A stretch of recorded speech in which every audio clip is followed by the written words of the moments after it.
Selamat pagi, salam sejahtera. Ini pasti mengejutkan Muhyiddin Yassin.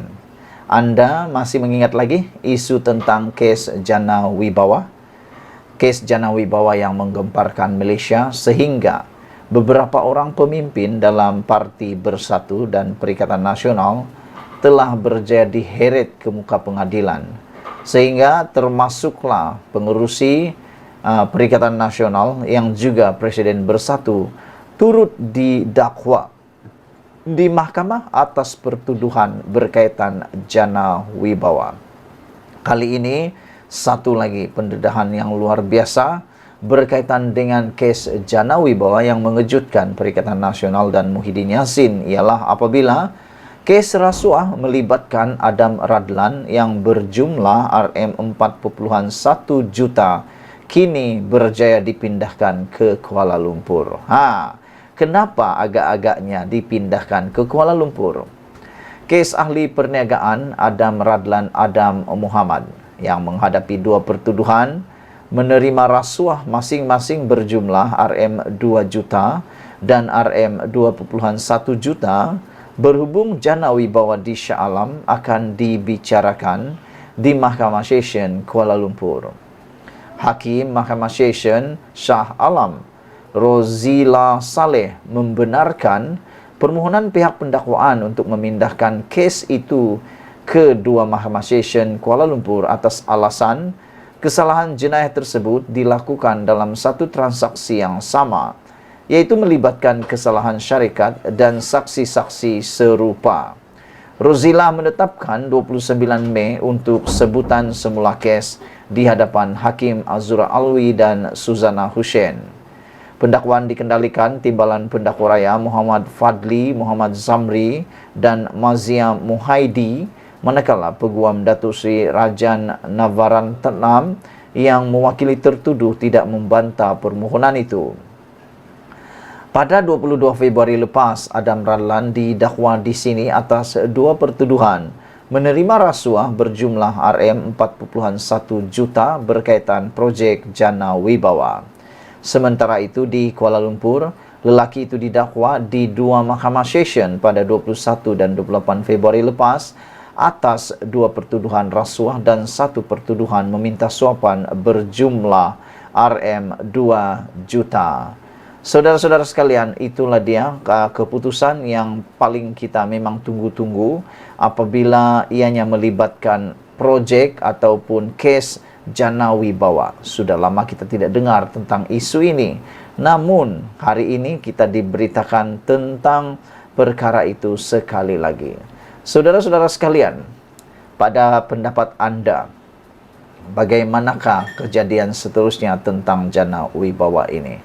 Saya berdoa supaya kes ini segera dapat diselesaikan dan pembongkarannya dapat memberikan kita panduan bahawa siapapun pemerintah sebelum ataupun selepas ini haruslah berhati-hati. Kerana belum tentu apa yang dibuat sebelum ini atau semasa Anda berkuasa adalah diingini, disukai dan tidak ada masalah. Jadi cara untuk supaya tidak terbabit, terpalit dengan masalah-masalah seperti itu ialah berhati-hati dan jangan sekali-kali melakukan apa yang tidak betul di dalam undang-undang Malaysia. Saudara-saudara sekalian, yang mengejutkan kita hari ini lagi ialah apabila ada lagi seorang penahanan pegawai kanan menteri oleh SPRM. Dan hari ini satu lagi keputusan yang memang kita tunggu-tunggu daripada Anwar Ibrahim akan saya utarakan sebentar lagi. Ikuti terus ulasan selepas ini. Bye-bye. Selamat pagi, salam sejahtera. Akhirnya Anwar Ibrahim buka cerita, bersuara berkaitan dengan penahanan pegawai kanan menteri yang mana telah pun menggemparkan seluruh Malaysia. Sebelum kita teruskan ulasan kali ini dan Anda mendengar apa yang dikatakan oleh Anwar Ibrahim terhadap isu penahanan dan isu siasatan SPRM terhadap satu kementerian yang telah pun menggemparkan Malaysia, sila dulu tekan butang subscribe dan share video ini. Bagi yang belum tekan butang subscribe, tekan butang subscribe itu percuma. Saudara-saudara, ada cerita-cerita belakang, ada kononnya cerita-cerita daripada belakang yang mana mengatakan bahwa tangkapan-tangkapan SPRM itu adalah dipengaruhi oleh Anwar Ibrahim. Konon mereka kata begitu. Sebenarnya itu semua adalah satu yang tidak benar. Apa yang berlaku adalah menurut Anwar Ibrahim, penahanan pegawai kanan menteri keputusan SPRM. Makna kata, apa yang dibuat oleh SPRM sekarang inilah bertindak bebas. Sebenarnya kita mahu SPRM sejak dulu lagi tidak dipengaruhi oleh sesiapa. Kita mahu SPRM tidak dipengaruhi oleh mana-mana kuasa ahli politik ataupun parti-parti politik ataupun oleh orang perseorangan atau siapapun termasuklah Perdana Menteri. Kita mau SPRM bebas bekerja, direct bekerja atas taat setia kepada Kebawah Yang Maha Mulia yang di-Pertuhan Agung. SPRM sepatutnya memeriksa, menyiasat dan membuat tangkapan-tangkapan atau sebagainya tanpa mengira siapa orang itu. Latar belakangnya itu dia kayangankah, dia orang kayakah, dia orang biasakah, dia orang miskinkah, dia orang ada jawatankah, atau apa sekalipun. Kita berharap SPRM melaksanakan tugas mereka tanpa mengira siapapun latar belakang itu. Jadi kita sangat setuju apabila Anwar Ibrahim kata penahanan pegawai kanan menteri adalah keputusan SPRM. Biar SPRM sendiri bergerak tanpa dipengaruhi oleh tangan-tangan gaib yang boleh merosakkan Malaysia. Apa pendapat Anda semua kawan-kawan? Adakah Anda juga setuju bahwa apabila saya kata SPRM sekarang ini kelihatan lebih bebas berbanding dahulu kala? Karena apa yang dibuat oleh SPRM sekarang amat aktif, progresif, dinamik. Mereka menangkap tiada siapapun tanpa mengira. Tanpa mengira apapun status itu. Ini terbukti apabila orang-orang dalam kementerian, dalam kerajaan sekarang pun sedang disiasat juga oleh SPRM. Jadi syabas kita ucapkan kepada Anwar Ibrahim kerana tangkapan yang dibuat, siasatan yang dibuat bukan saja melibatkan pembangkang tetapi kerajaan juga. Jadi dia berjaya. Anwar Ibrahim yang amat berhormat Perdana Menteri kita Datuk Seri Anwar Ibrahim berjaya menepis, berjaya membisukan kritikan-kritikan luar yang mengatakan Anwar Ibrahim hanya menyiasat kerajaan pembangkang. Tapi akhirnya hari ini dibuktikan Anwar Ibrahim tidak berat sebelah. Dia tetap menyiasat kalau berlaku dalam kerajaan itu yang kita mau. Supaya kerajaan yang ada ini adalah kerajaan yang paling transformasi dan bersih.